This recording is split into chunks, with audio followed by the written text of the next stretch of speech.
Miss Laura, happy Monday, my friend.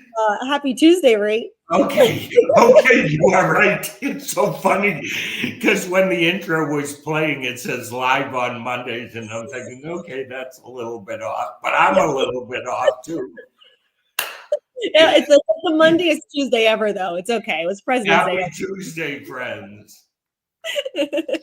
How are What you, Rhee? What's going on? How was your long weekend? I been working on my house, building furniture. I have a guy here today hanging fixtures, and I'm loving that journey, having a great time. That's awesome. Do you feel like you're like almost set with everything yet, or you still lots more to do? I'm gonna say that every time I get something done, there's something more that I need, if that makes sense. This Yep. is like a never ending, oh, I got the fixture, but I didn't get the bulbs, and I got this, and I didn't get that. So, Mhm. yeah, I feel like I'm getting it done, but it feels like it's gonna take forever to get it all together. Yeah. But that's okay. I'm liking it. I love my new house. How Yeah. about you? What's new and exciting for you?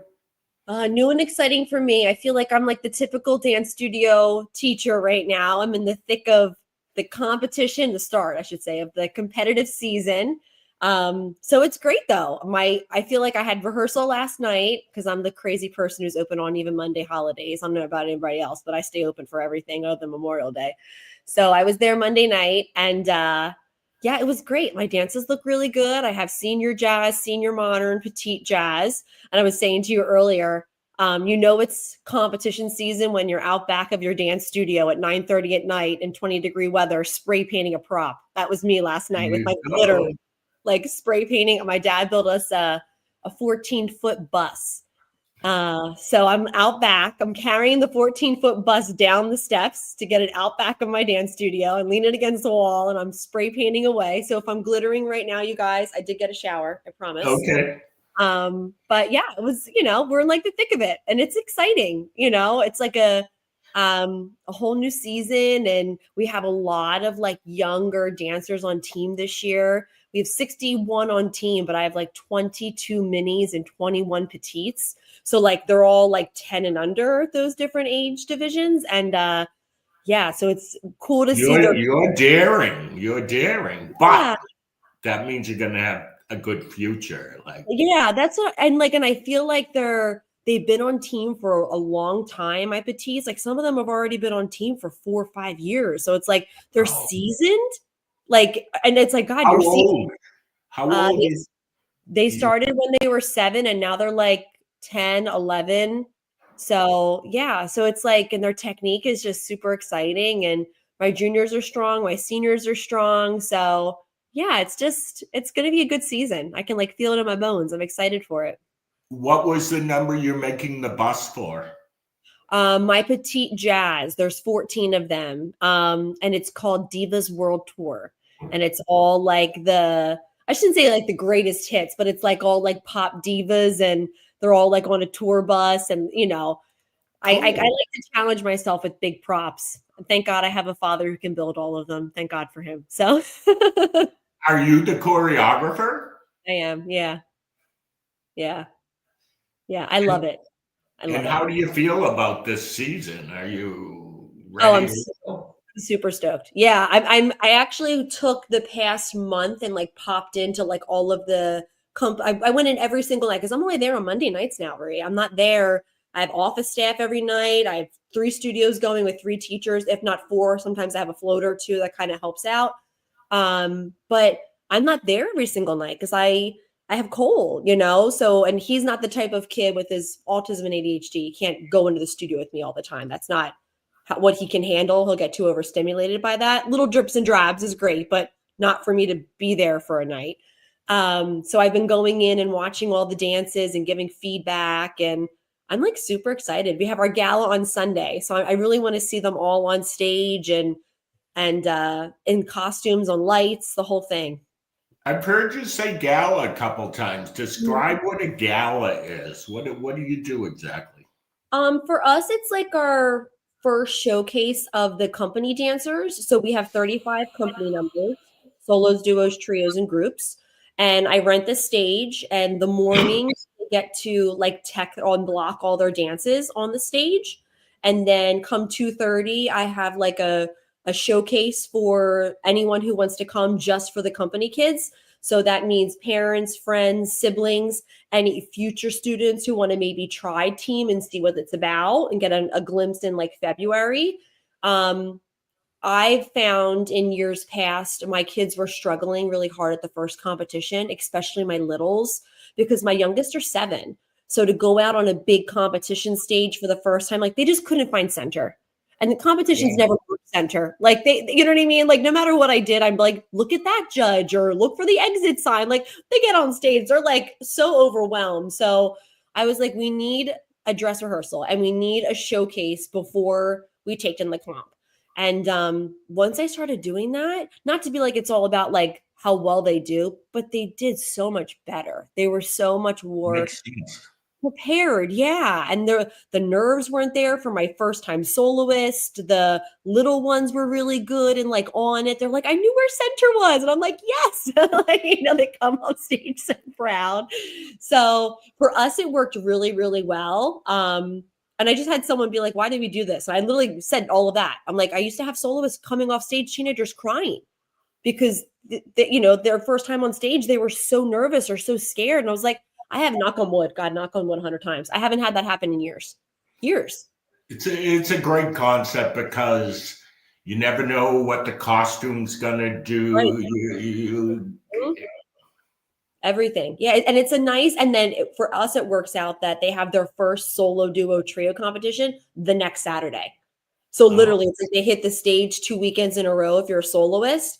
And my girls have always said after gala, we love having gala now, Miss Laura. It's just like it gets all my nerves out. And then when I actually get to the competition stage, I always do so much better now. Like between like their first year of not having a gala and the first year of having gala and the last year of not having it, like you can just even like the scores are up so much for the same dancer. It's like, it's wild. So it really works well for us. And to be honest, it's another great opportunity for the dancers to perform that's non-competitive. So if you're looking for like maybe not a Christmas show, but another performance for your dance studio, like it's an option. And it works really well for us. Awesome. So those of you listening live today or on demand, maybe you consider having a gala, getting everybody ready early. Mm-hmm. I'm excited. We have Melanie Shelley here from Oklahoma City University, a great friend of the Rhee Company for sure. And Oklahoma City is doing it differently, I always say, because they're preparing dancers for careers. And they have a unique way of doing it. And I'm excited to talk to Melanie today about that. Those of you that are watching live today, let us know who you are in the comments. And those of you that are watching on demand, welcome. You can check out previous broadcasts on YouTube. We're now on Instagram as well, and Facebook.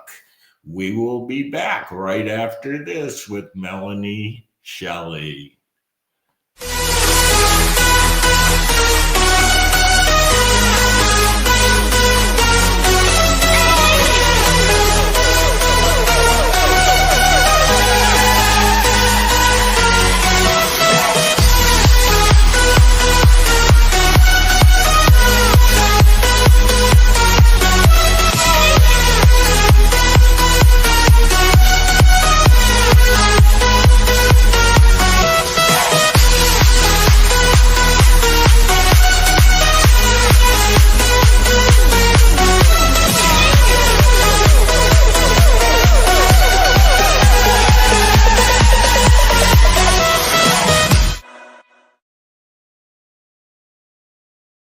How cool is that? I'm excited for the conference. Welcome, Melanie. Well, thank you for having me. I'm excited to be here. We are excited to have you. Melanie, I know that you're in the position you are at Oklahoma City University, but what was your journey like? Tell me a little bit about how you landed where you are, my friend. Well, I would say it was really being open to everything. And that's one of the things that we try to do at Oklahoma City University. I'm actually a graduate of Oklahoma City University. I started the second year the program started. And at that time, they only had the dance performance degree. But I thought I always loved the business side and the arts management side of things, even when I was a high school student. I was working the desk at the studio. I was teaching.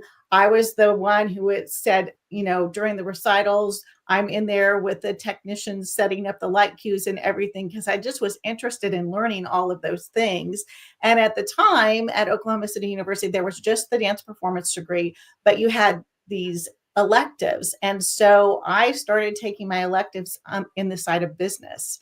And I ended up breaking my foot along my way. And that then kind of catapulted me into doing more on the management side. I ended up,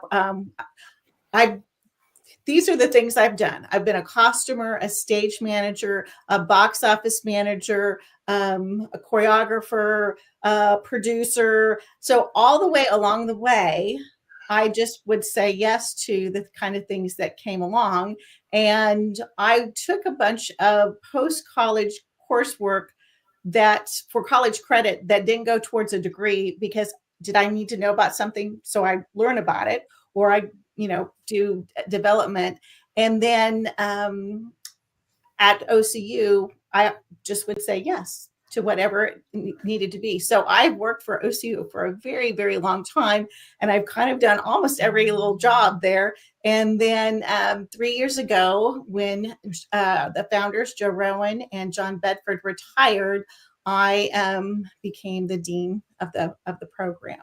And so it's been a journey of working at OCU and working in the summer times. I don't do that anymore, but I used to do summer stock and regional theater things, doing all kinds of different things. So being open to whatever comes along. You think you have this one idea about what you want to do, and you learn about other things. So I always wanted to be connected to dance, always wanted to be connected to the entertainment world. And I've just done it in a bunch of different ways.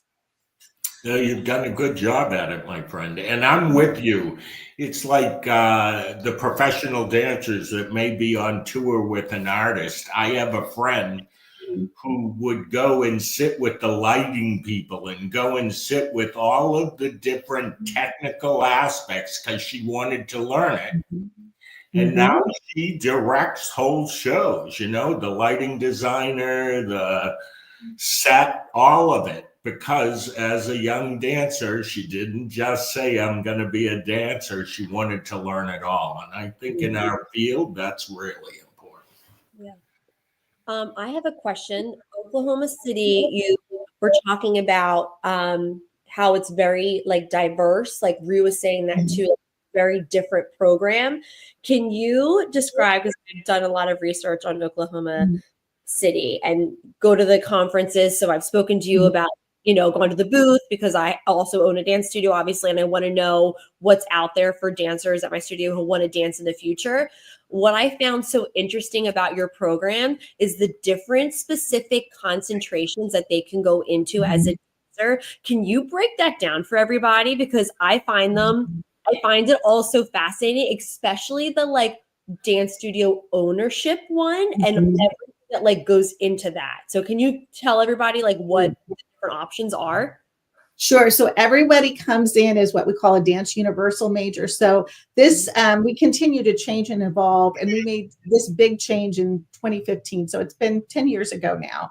And that's because we wanted everyone to, yes, know the performance part with the technique, but then to know the introduction to how to teach, and also the production side of things, introduction to choreography, so that the students are exposed to all sides of the entertainment industry before they apply to their final major. So on the dance teacher degree, which fancy name. It's called dance pedagogy, but that means studying how to teach.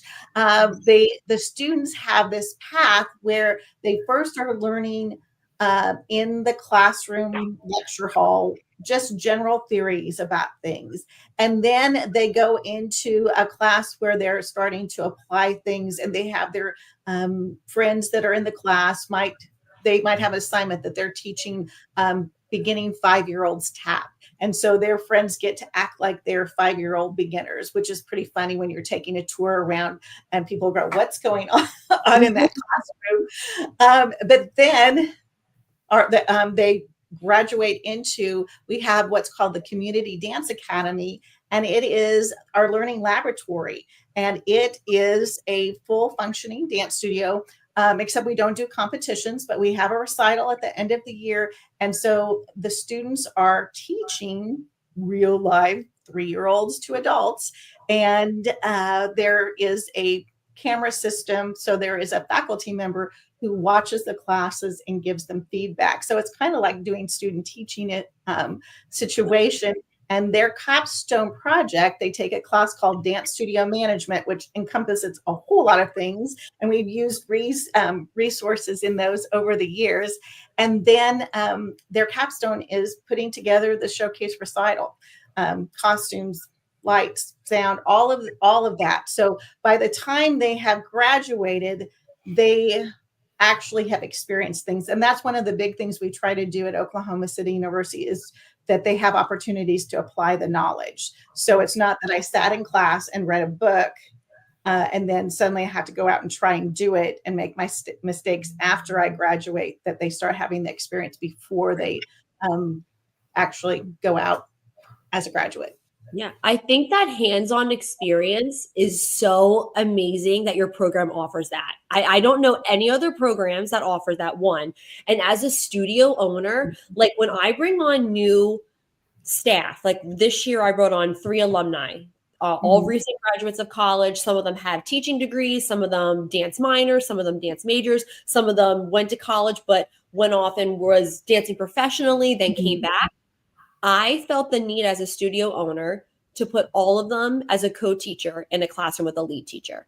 Because in my mind, I'm like, I don't feel comfortable just yet handing a full classroom, 16, 20, 18 kids off to you just yet. And to me, as a studio owner, I think that's worth the investment. But I feel like your program's taking that off my hands. Like, I feel like that's so amazing, because I remember being a new teacher. I was teaching classes my freshman year in college when like so teaching opportunities came up, and I was going to college during the day and I was teaching 4 nights a week. But I remember those first couple years, and I co-taught when I was younger, was a classroom assistant, but it's not the same when it's yours, when it's your classroom and you have to manage it and you have to run it and you're dealing with big emotions and maybe some special needs and like all the different things that we all know go into running a classroom.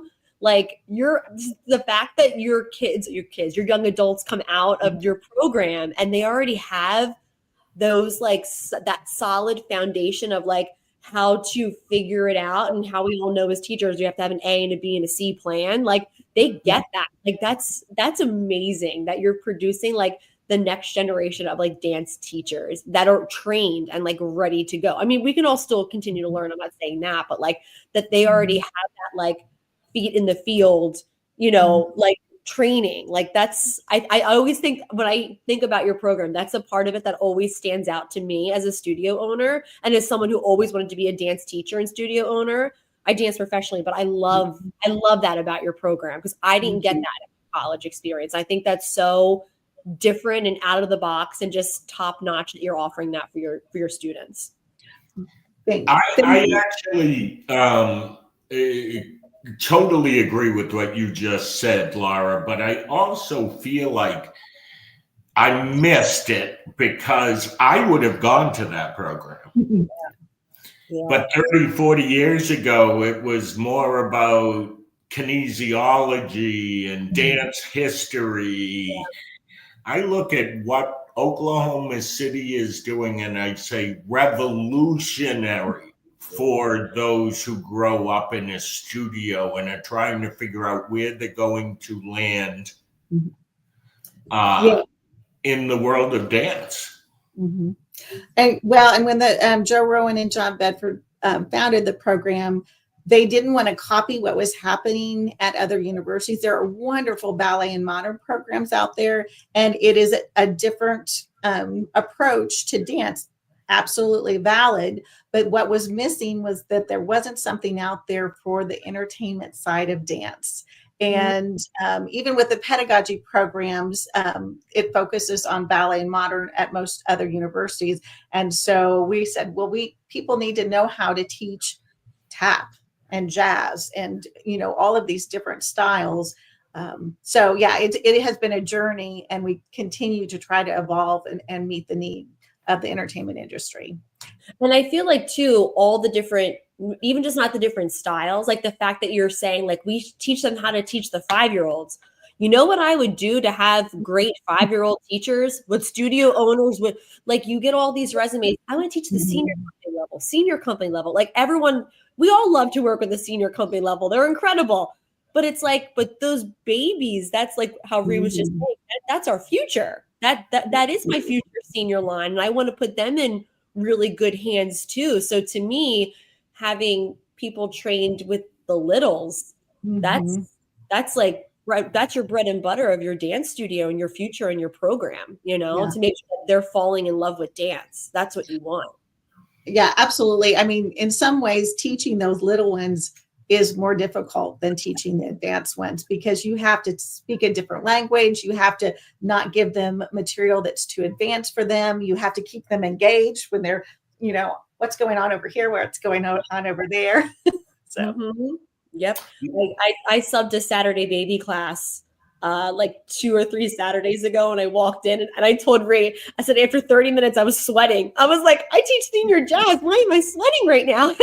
Like, but it's just like, you have to put on the amount of energy and enthusiasm and character that you have to put on in those classes. It's way more above than what you do for those upper level. It's a different type of engaging and entertaining while you're there, Yeah, for sure. So, Melanie, talk to me a little bit about a dancer who would like to pursue a professional career. Tell me what programs I might land in, what you offer to those dancers. Sure. So one of our tracks is our dance performance track. And for that degree requires the most training in dance, but additionally acting and vocal training.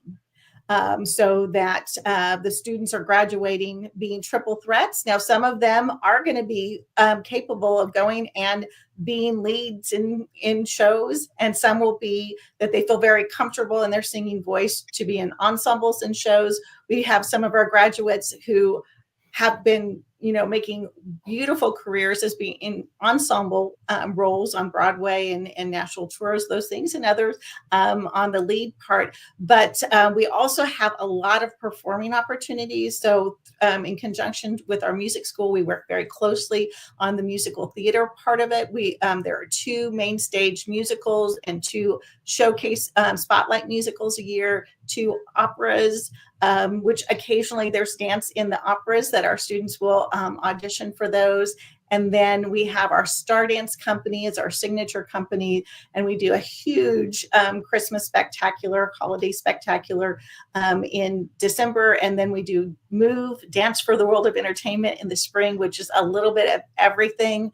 And then on top of that, if that's not enough, we have the Oklahoma City University Pep Dancers, and they perform for the home basketball games. And so they are not a competitive group, but the students get to choreograph for that, and they are doing more street funk, high energy jazz, that type of style. And then we have the Spirit of Grace liturgical dancers that perform for worship services around Oklahoma, and they are doing more contemporary choreography. And then we have our student choreography show, which is a little bit of everything, and a very unique thing called Project 21 Fusion, where music composition students from the music school select students from dance to be choreographers, and they set choreography to original works of music. So there's something going on all the time.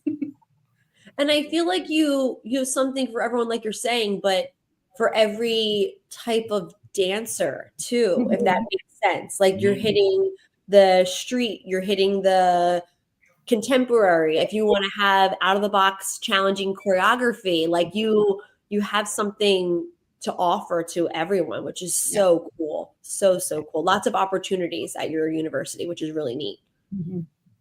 And tap is an integral part of what you do, which is not something that you see at the university level too much. Tell us about that. Absolutely. We have 10 levels of tap. And with all of our dance styles, tap, jazz, and ballet, we rotate teachers. And so the students will go to a different teacher every 2 weeks. So they're getting lots of different styles. And in tap, you have things that are some days you might be in heel taps because you're doing a musical theater piece that, was from 42nd Street. Or a lot of the times you're in your flat taps, and it may be a rhythm-based combination. And so all of our faculty on our tap side bring a little bit of different knowledge to everything. And it's really cool to be able to have so many levels of tap. And we have students who just come to audition to us who are like, oh my gosh, I couldn't go to college somewhere that didn't offer tap. And many places don't offer tap, or it's just, a tap class here or there. And so with the levels, you can get those really advanced tappers all together in one group. Very neat. You have a comment here from Megan Dunn Gordon. It says, hi, Dean Mel. She's currently on the alumni on staff. Oh, she has four of our dance alumni. Hi, Megan. Megan is a studio owner in Oklahoma City. And it's great because when we have people that graduate out, the local studios and even national studios will contact us, and we will post for job opportunities. So those of you studio owners out there, you can send us your information. And so it's a great place. And Megan's a great friend of Oklahoma City University. That's awesome. Welcome, Megan. Yeah, the students call me Dean Mel. I like that. That's not intimidating at all. Yep. Tell me about the preparing. If I'm a dance teacher, I'm a studio owner, what would you say that I should be doing to prepare my kids for higher ed or Oklahoma City or any university dance program? Sure. It is important if a student is going to go the college route, which I think is good to set them up for these lifelong careers, is that they don't say high school doesn't matter, because you have to be admitted academically to the universities. No matter what university it is, there's an academic component. So one thing occasionally will happen is we will have amazing dancer audition for us, and that dancer is not admitted academically to the university because they were a C&D student in their high school, and it just breaks your heart because you want to work with that student, but they're not admitted academically. So I think stressing to be a well-rounded person that academics are important if you're going to go the college route is helpful. The other part for Oklahoma City University in particular is to train in as many styles as possible. So we have tap, jazz, and ballet. And it is something that is so great to see students be well-rounded. And if a student is auditioning and they have one area that's not as strong as the other, that's okay. We're looking at an overall dancer, but really think about what your goals are and try to train in as many things as possible. Visiting the university is a great way to see is this the right alignment for you. At OCU, we have high school workshops in the fall and the spring. We have a summer dance intensive that is in usually July. I always wait till Rhee's schedule for soul and dance teacher conference comes out, so I don't put them on top of each other. So usually it's right before Rhee's events. And that's another great way to get to know situations. And then if you're at events like Soul is a great way to talk about what is going on in college and university.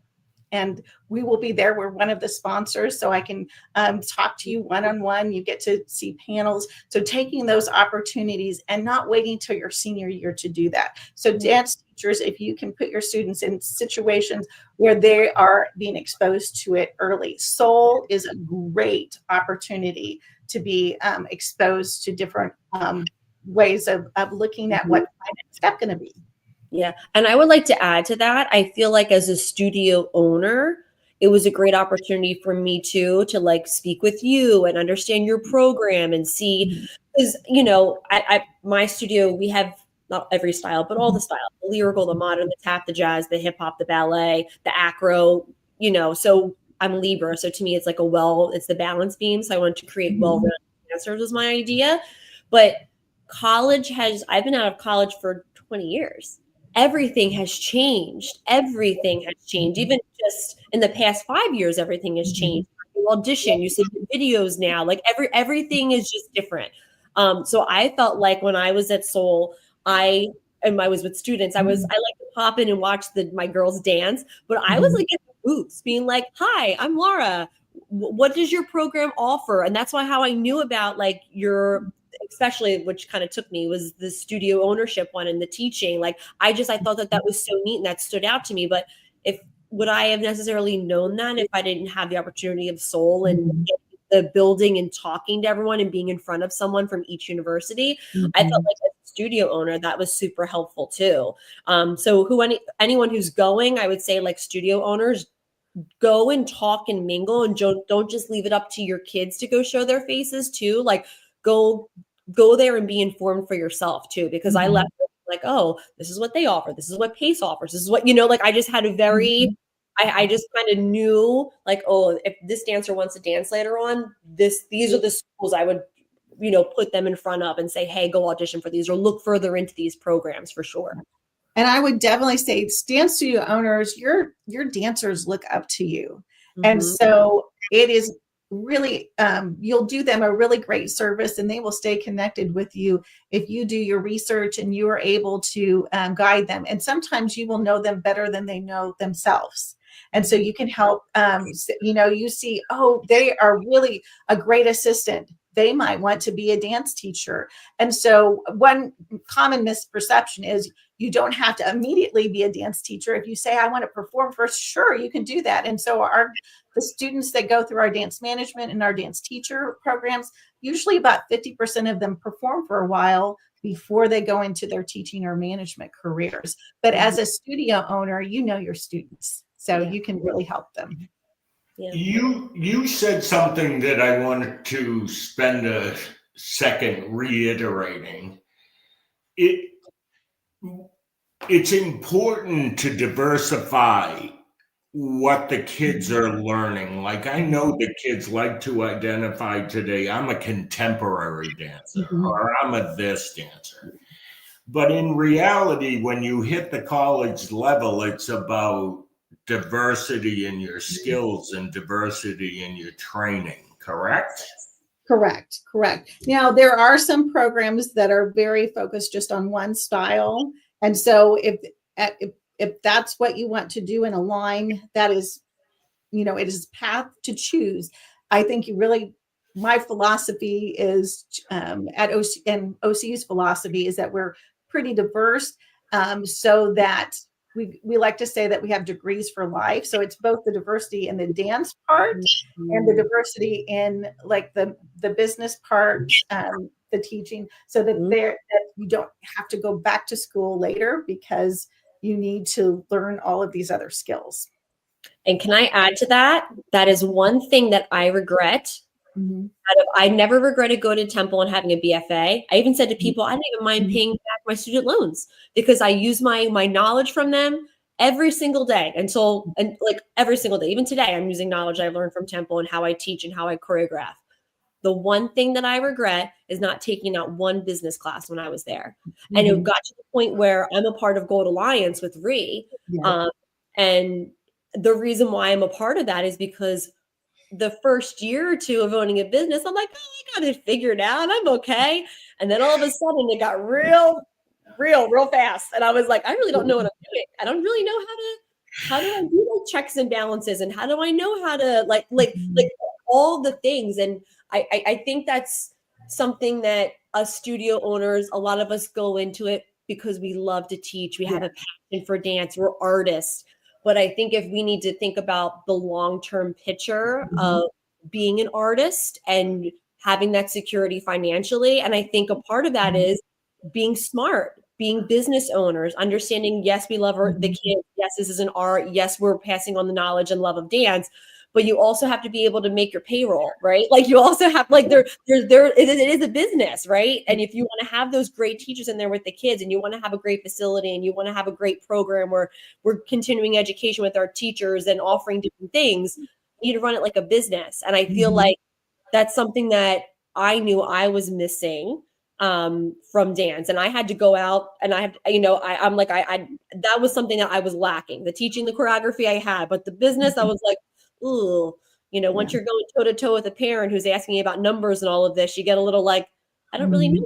Well, you're smart. You went out and you did it then. So yeah, but I feel like that's what you have to do if you're not in a program that gives you that support, right? That gives you that that backing and that knowledge and the preparation of going into this industry.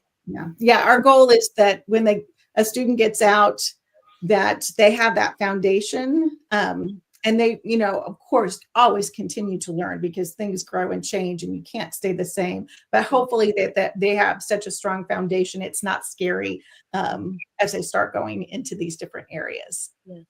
I'd like to add on to that. What is something that you've seen in the dance industry that has grown and changed, and that your program maybe has like adapted to it over the past, maybe even like since COVID, over the past like 5 years?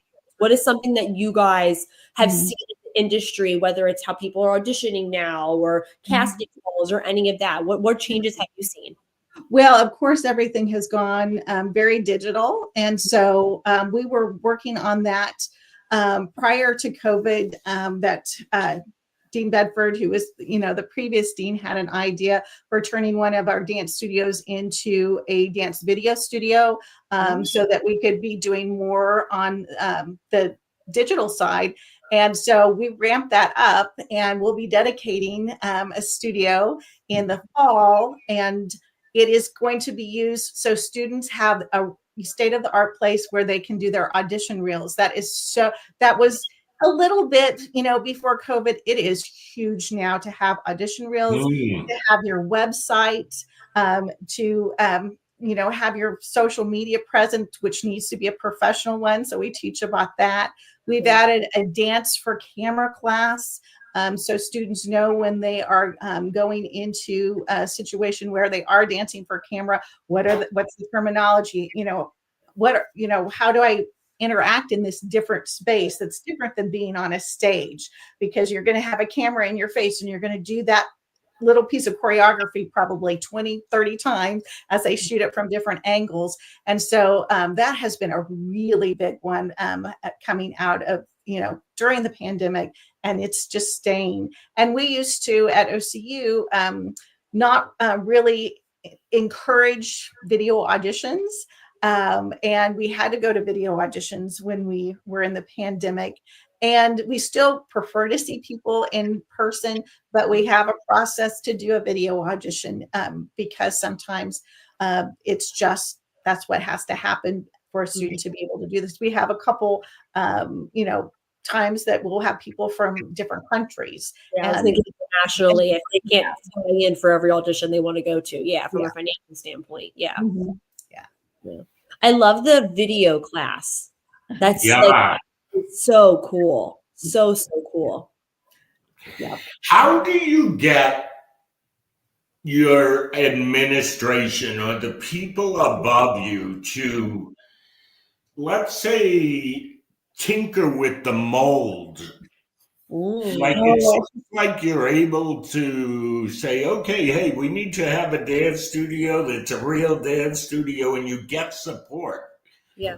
What do you think the secret to that is? well, part of Art. it's telling your story, because in that instance, it's all donor money that's supporting this. And so I'll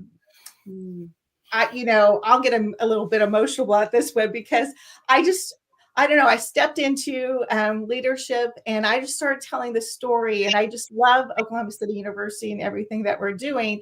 And so it literally started by, I told a trustee, who came over to say, what are your needs? And I went through and did the whole walkthrough, and that trustee said, I my mom wants to, she went home, not home, she's adult, but visited her mom, and her mom wanted to contribute. And then because that happened, another alum heard what was happening and said, well, I want to contribute because I want to make it this way.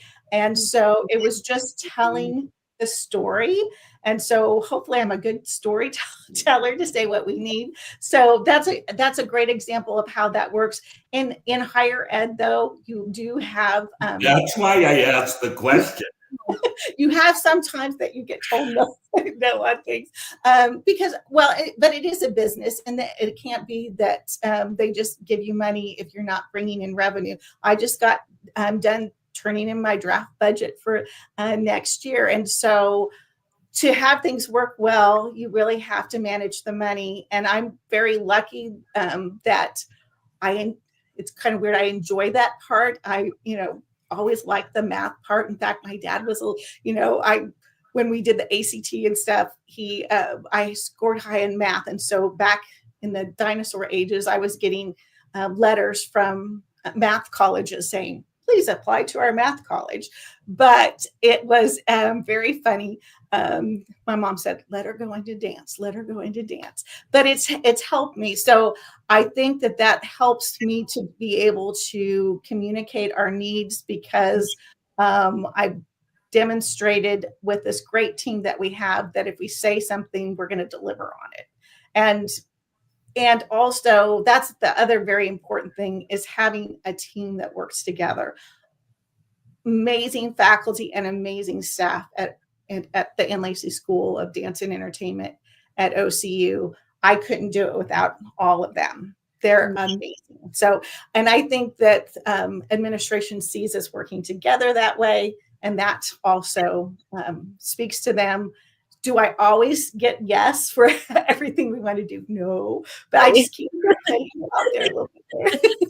So, and OCU really invests in the performing arts. So I'm so blessed to be at a place that invests in the performing arts. You are, because I feel like there are some places or institutions of higher ed that don't want to break a mold.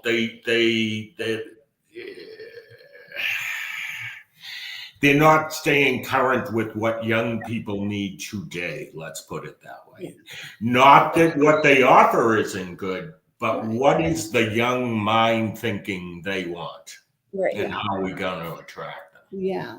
And and OCU is very, the higher leadership at OCU is forward looking. And so that's also, that's not always the case. And I'm grateful to be at a place where they're looking towards the future and what's the next thing we do. And not just in dance, they're doing that in all of the other disciplines that are non-performing arts too. So if I'm a parent or a teacher, would you advise what year, sophomore, junior, senior, when should I start beginning the process? First, I would say you can even start as a freshman, but it is best to start as a sophomore, and for sure as a junior, although we still have some seniors who just start doing their research and go, oh, this is the right place for me. So don't be discouraged if you start late, but it makes it a lot easier on you if you start by the sophomore year. Mm-hmm. Yeah. And do you believe that I, as a parent and the dancer or the student, should be visiting every place that I can along this journey. Yes? I think so. I think do your research, because sometimes it's hard to go to so many different places. So do your research first to think about what do you really want, and then do try to make those visits. And the earlier you can do that, the better. As I said, we have our high school workshops, we have our summer dance intensive. And that's a great way to get a feel for the environment of the university and what the philosophy is, and just the vibe. Is this, something that aligns with what's going to make you happy for the next 4 years? But then if you can't do all of that, going to the things like Soul, college days, that's another way to be able to connect. So, yeah. And I feel like we're just so lucky too now with like social media. I feel like all these colleges, they have their own dance department, social media page, and they're posting what all the different opportunities and the choreography and their classes and the behind the scenes. And some of these dancers are even like, follow me for a day as a dance major. Like, I feel like there's so many social media. I always tell my girls, I'm like, go on their page, go on the website, see what their Instagram is like, because like you're saying, you're teaching all these kids and dancers to be professional on social media. It's like, it's the same with the colleges. Like, you want to see what they, their Instagram is also their wallpaper for like what they're offering. I think it's like a little preview. Yeah. So for those that are listening or will be listening, Melanie, would you, if Rhee applied for your university, would the people in charge go check out my social media? Ooh. Well, so we have so many people that apply. We don't delve into everyone's social media, but when we have people on social media, they tend to follow us and then we follow it back. So it does pop up on our page. And so being professional is important. And I will tell you, even the moment we meet you for the first time, whether it's digitally or in person, you are now auditioning for us. Yep. We are a program. If you say, Melanie, what's the philosophy? We're a philosophy. We want you to be an employable dancer or arts manager, and we want you to have values. In fact, we have this value wall that is in our main lobby that has all of these words that we try to live by. And so if you don't align with wanting to come to a program where people treat each other with respect and that work hard and are motivated, then it's not the right alignment. And so you're auditioning, whether it's digitally or the first time we meet you, even if you come to watch dance classes and tour, if you are there and you're not engaging and your mom's talking to me and you're on your phone. Ooh. It's happened a couple times. Sure. Yeah. So it's you're auditioning, whether it's digitally or in person.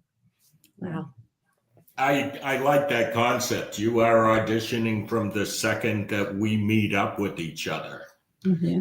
And that it isn't about you're the best dancer in your group. Mm-hmm. Yeah. It's about what kind of person you are or will become. Yeah. So as we wind this down, Melanie, what do you see for the future? Do you feel like it's going to continue to evolve, or what are your thoughts there? The future of OCU or just entertainment? Dance at higher ed or OCU? Well, I think that it's going to be important for all programs to really be engaged in what is happening currently. And if we don't, we're not going to be successful. And so to be successful, there have been some closings of university programs that include dance in the last few years. And it is important to understand it includes the management, includes the dance technique. It's just like Laura was saying, when you're a dance studio owner, you have to do all of those things. And so it will be important in higher ed for programs to flourish that they are really looking at all of those things. Mm-hmm. So, Melanie, if I'm a teacher or a parent and I'd like to find out some more information, what should I do? You can go to our website, okcu.edu/dance, or just go to okcu.edu and put in Ann Lacey School of Dance or whatever. Anything that says dance will get you to the right spot. And you also are welcome to give us a call, come visit. We do personalized visits that are in between our dance days. We have with our high school workshops, we have what's called Dance with the Stars. Star is our mascot. We are the OCU Stars. And so on that day, you get to watch classes, you get to meet with students. There are panels of people from housing and financial aid, cafeteria, everything. You'll get to see little performances. It's really a great way. So, reach out, and we'd love to have you come visit or come to Seoul, and I'll visit with you there too. Okay, I love that. How we managed to get Seoul in there today. I love it. Well, see, and Rhee said, the reason I love Seoul and the Dance Life Teacher Conference so much is that Rhee has a value system that aligns with the value system that we have at OCU. So it's invigorating for me to come to this. It's a good partnership. Yeah. Before we close out, I want to ask you this. You've said a couple times your high school program. When are those? So there's one that will be in October, one in January, and one in March next year. And we will be releasing those dates shortly. Mm-hmm. Good. You're awesome. Keep doing it. Thank you. You'll change everybody, and you'll make the next generation of dance education and higher ed a better place for everybody. Thank you. Appreciate what you do 100%. If I was 18, I'd be going to Oklahoma City. And it's funny because when I work with teachers, and I'll include myself in this, I bet Laura will feel the same way. When it comes to actually teaching in the classroom, it takes you 4 or 5 years to become a good teacher because no experience was brought to the table before you got put in that place. You were a great dancer. Yep. But it takes a while to learn the skill, the language. How do you pass it on? The fact that you could get a head start on that's amazing to me. It is. Thank you. Mm-hmm. Thank you. And thank you for what you all are doing, because without the dance teachers out there, we don't have anyone to come to college and we don't have an industry. I know I keep saying it's time to go, but wait, I want to say one more thing. 20 or 30 years ago, the higher ed and the dance teacher weren't communicating. No. It is different now. The dancers coming out of the studio are filling these programs because of the skills that they've learned along the way. And so now we are in the same world together, concerned with dance education at all levels. And how cool is that? Yeah. Wonderful. Yeah, it's a nice partnership for sure. Okay, now we are going. Have a great day, everybody. We will see you in a couple of weeks. Thank you, Melanie. Thank you, Laura. Thank you.